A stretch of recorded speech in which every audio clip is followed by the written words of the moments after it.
Most trending లో ఉన్న beads లో మంచి డిజైన్ అయితే మీ ముందుకు తీసుకొచ్చానండి ఈ రోజు మీకోసం. ఈ డిజైన్ వచ్చేసి చిన్న పిల్లల నుండి పెద్ద వాళ్ళ వరకు చాలా ట్రెండింగ్ గా యూజ్ చేసుకోవచ్చు. ఒకసారి ఈ డిజైన్ అయితే డీటెయిల్ గా చూస్తే,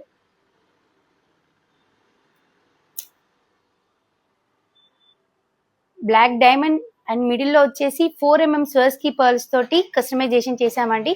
చోకర్ పట్టి ప్యాటర్న్ లో వచ్చేసింది. ఇందులో మీకు కలర్ ఆప్షన్ కూడా అవైలబుల్ లో ఉంది. మీకు ఏ కలర్ లో కావాలన్నా కస్టమైజేషన్ చేసిస్తాం. ఎవరైనా ట్రెండీగా యూజ్ చేసుకోవచ్చు. ప్రైజింగ్ డీటెయిల్స్ కోసం పైన ఉన్న నెంబర్ కి డిఎం చేయండి. ఒకసారి ఫైనల్ లుక్ చూసేయండి, ఎంత బాగుందో. ట్రెండీ లుక్ ఉందండి, ఎవరికైనా బాగుంటుంది. సో ఎవరికైనా నచ్చితే వెంటనే మన షాప్ ని విజిట్ చేయండి. Thank you.